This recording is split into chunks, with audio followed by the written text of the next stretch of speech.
Hello everyone, मैं हूं C Saurabh Singh Vaghel and welcome back to my YouTube channel. दोस्तों, microeconomics के पहले चैप्टर यानी इंट्रोडक्शन का ये सेकंड वीडियो है। अगर इससे पहले आपने पहला वीडियो नहीं देखा है तो आई बटन पे चेक कीजिए या डिस्क्रिप्शन बॉक्स पे चेक कीजिए, वहां पर आपको मिल जाएगा। तो वो वीडियो देख ले, उसके बाद ये वीडियो देखेंगे तो ज्यादा बेहतर समझ में आएगा।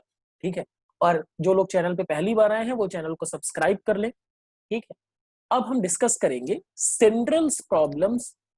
Central problems of an economy. ठीक है ना, मतलब किसी भी इकोनॉमी में कुछ मेन प्रॉब्लम्स होती हैं, चाहे दुनिया की कोई भी इकोनॉमी हो, हर जगह पे, चाहे हम बात करें इंडियन इकोनॉमी की, चाहे हम बात करें अमेरिकन इकोनॉमी की, चाहे हम बात करें चाइनीज इकोनॉमी की, हर एक प्रॉब्लम में ये प्रॉब्लम्स, हर एक इकोनॉमी में ये प्रॉब्लम्स जरूर परसिस्ट करेंगी, जरूर होंगी। सबसे पहला प्रॉब्लम है व्हाट टू प्रोड्यूस, मतलब क्या प्रोडक्शन किया जाए। What to produce. अब देखो, मान लो कि आप एक इकोनॉमी में आप हमें सबसे पहले आप इकोनॉमिक्स में ये ध्यान रखेंगे कि रिसोर्सेस क्या हैं।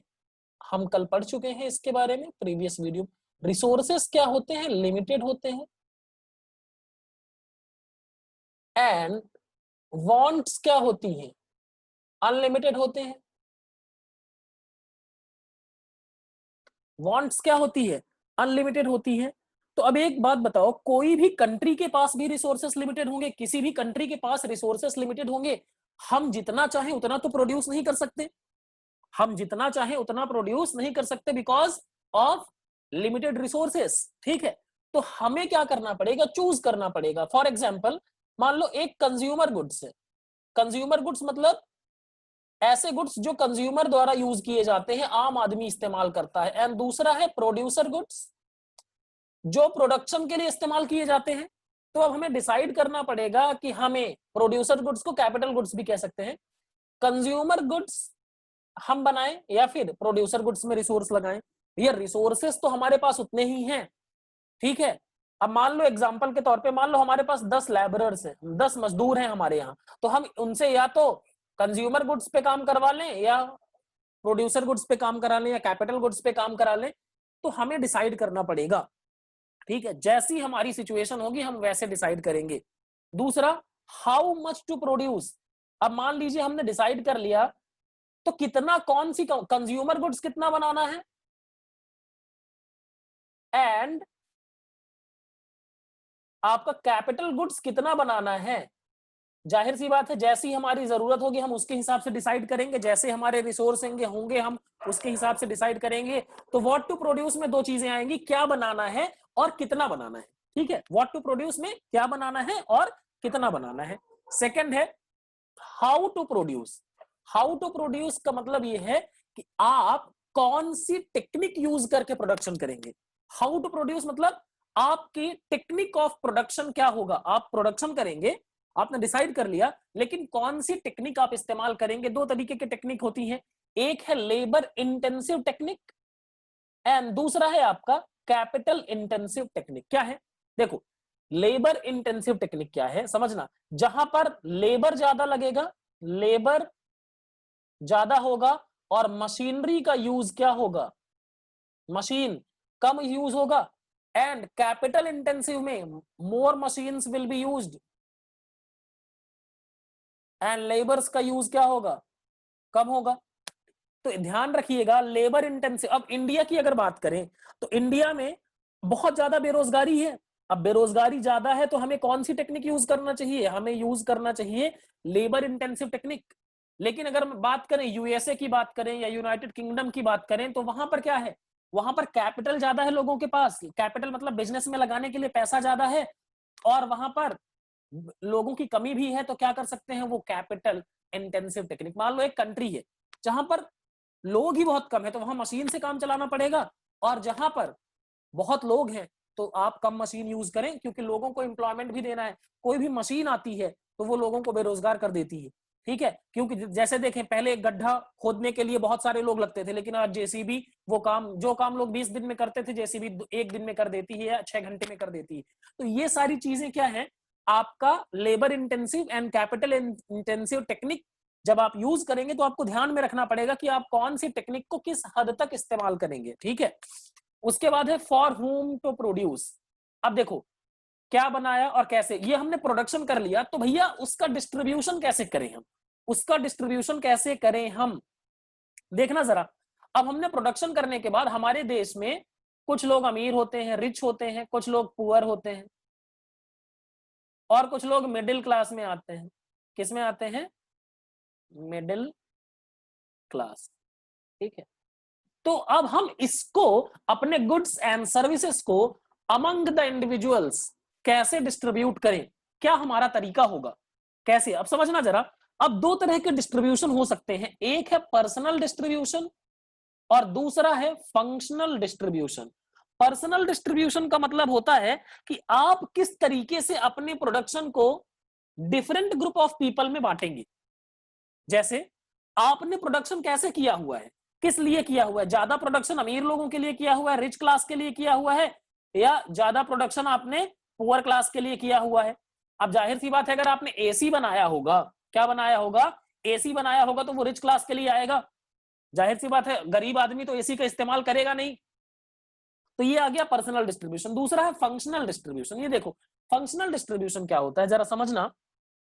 देखो एक प्रोडक्शन, किसी भी देश में प्रोडक्शन करने के लिए 4 फैक्टर चाहिए होता है, ठीक है ना। एक होता है लैंड, दूसरा होता है लेबर, तीसरा होता है कैपिटल, और चौथा होता है एंटरप्रेन्योर, ठीक है ना। ये 4 फैक्टर्स मिलकर प्रोडक्शन करते हैं। अब प्रोडक्शन करते हैं तो इनका हिस्सा भी होता है, तो किसको कितना शेयर मिलेगा टोटल प्रोडक्शन में, किसका कितना शेयर होगा, ये डिसाइड करना कहां पर आता है, फंक्शनल डिस्ट्रीब्यूशन में। ठीक है, तो पहला प्रॉब्लम व्हाट टू प्रोड्यूस, इसमें हम डिसाइड करेंगे क्या बनाना है, कितना बनाना है। हाउ टू प्रोड्यूस में कौन सी टेक्निक यूज करना है, लेबर इंटेंसिव या कैपिटल इंटेंसिव। और फॉर होम टू प्रोड्यूस में आप डिस्ट्रीब्यूशन किस तरीके से करेंगे, पर्सनल डिस्ट्रीब्यूशन करेंगे या फिर फंक्शनल डिस्ट्रीब्यूशन करेंगे। अब जैसी आपकी इकोनॉमी की सिचुएशन होगी वैसे आप डिसीजन लेंगे। मतलब अमेरिकन इकोनॉमी की सिचुएशन अलग है तो they will take different decision, हमारी इकोनॉमी की सिचुएशन अलग है तो हम अलग तरीके से सोचेंगे, चाइनीज इकोनॉमी की सिचुएशन अलग है तो they will think as per their needs. ठीक है, तो ये हो गई आपके सेंट्रल प्रॉब्लम्स ऑफ इकोनॉमी। अब आगे चलते हैं। अब अगर बात करें तो एक चीज आती है, आप किसी भी सब्जेक्ट में पढ़ते हैं तो एक चीज आती है कि क्या वो सब्जेक्ट साइंस है। हमने डिस्कस किया था पार्ट 1 में कि इकोनॉमिक्स क्या है, सोशल साइंस है। सोशल साइंस मतलब लोगों के बिहेवियर के बारे में ये बताता है। जैसे अगर प्राइस बढ़ेगा, प्राइस अगर बढ़ता है तो डिमांड क्या होगी, लोग क्या करेंगे, डिमांड करना कम कर देंगे। ठीक है, प्राइस अगर बढ़ेगा तो डिमांड करना कम कर देंगे। लेकिन ये एग्जैक्ट साइंस नहीं है। एग्जैक्ट साइंस मतलब हर बार सेम रिजल्ट नहीं देगा। कैसे, कई बार प्राइस बढ़ता है तो लोग डिमांड और करने लगते हैं। फॉर एग्जाम्पल आप समझो कि अगर आपको लगे कि पेट्रोल पेट्रोल 100 रुपए हो गया है, प्राइस बढ़ गया, अभी मान लो 85 है, 85 से कितना हो गया, 100 हो गया, तो पेट्रोल का प्राइस बढ़ गया। लेकिन आपको पता चले कि अब ये 15 दिन तक पेट्रोल मिलने वाला ही नहीं है, तो क्या करेंगे आप, 100 रुपए पे ज्यादा खरीदेंगे, अपनी टंकी फुल करा लेंगे। क्यों क्यों फुल कराएंगे टंकी, क्योंकि पेट्रोल की स्कैर्सिटी होने वाली है आगे चल के। तो कई बार होता है कि ये साइंस, ये ह्यूमन बिहेवियर का ठीक पता नहीं लगा पाता। ठीक है, तो अब इकोनॉमिक्स दो तरीके से देखा जाता है, एक है पॉजिटिव साइंस, अब इकोनॉमिक्स साइंस तो है, और दूसरा है नॉर्मेटिव इकोनॉमिक्स या पॉजिटिव इकोनॉमिक साइंस या नॉर्मेटिव साइंस। अब देखो है क्या, पॉजिटिव इकोनॉमिक्स क्या है, ये रियल सिचुएशन के बारे में बताता है। ये क्या बताता है, रियल सिचुएशन। ठीक है, रियल सिचुएशन का मतलब क्या है कि ये बताता है कि क्या सिचुएशन अभी है, क्या सिचुएशन अभी है, थिंग्स एज दे आर। और ये आइडियल सिचुएशन के बारे में बताता है। ये किसके बारे में बताता है, आइडियल सिचुएशन। किसके बारे में, आइडियल सिचुएशन। ठीक है, ध्यान देना, positive economics deals with what are the economics problem and how are they actually solved. मतलब क्या है, व्हाट वाज क्या था, क्या होगा, क्या है, क्या था, क्या होगा। ठीक है, जैसे अब मान लीजिए इंडिया की बात करें तो इंडिया में क्या है, prices in India are rising constantly. मतलब चीजों के दाम, कमोडिटीज के दाम, गुड्स के दाम बढ़ते जा रहे हैं। दिस इज फैक्ट, ठीक है ना। दूसरा, tax rate is very high in India, tax India में वेरी हाई है, ठीक है। वी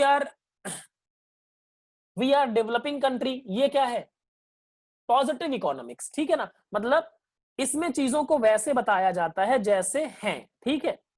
तो तीन चीजें हैं इसमें, क्या है, क्या था, क्या होगा, ठीक है ना।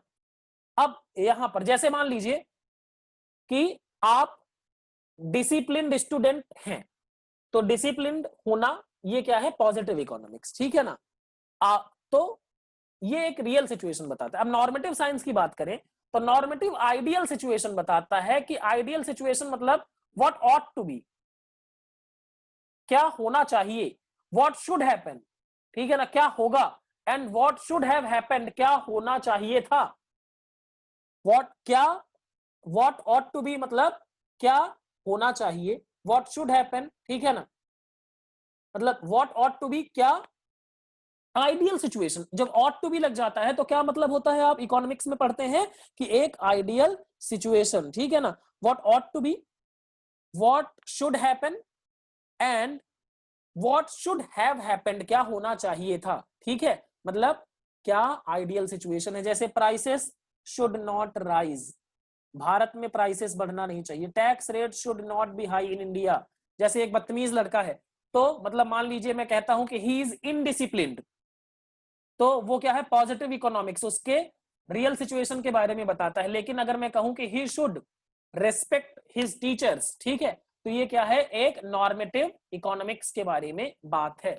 तो आई होप आपको ये समझ में आया होगा कि पॉजिटिव इकोनॉमिक्स एंड नॉर्मेटिव, मतलब कुल मिला के पॉजिटिव इकोनॉमिक्स बताता है कि क्या सिचुएशन एक्चुअल में है और किस तरीके से चीजों को सॉल्व किया जाएगा, और एक्चुअली सॉल्व किया गया है। और नॉर्मेटिव इकोनॉमिक्स बताता है कि व्हाट ऑट टू बी, क्या होना चाहिए, and how the economics problems should be solved, मतलब किस तरीके से इकोनॉमिकल प्रॉब्लम्स को सॉल्व किया जाना चाहिए, क्या है और क्या होना चाहिए।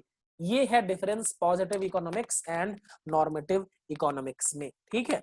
So this is all about part 2 of introduction, ठीक है ना। अगर आपको ये वीडियो अच्छा लगा तो लाइक करिएगा, कमेंट करके जरूर अपने फीडबैक बताइएगा, और चैनल को सब्सक्राइब नहीं किया है तो चैनल सब्सक्राइब करिएगा और अपने क्लासमेट्स के साथ जरूर शेयर करिएगा। Thank you very much.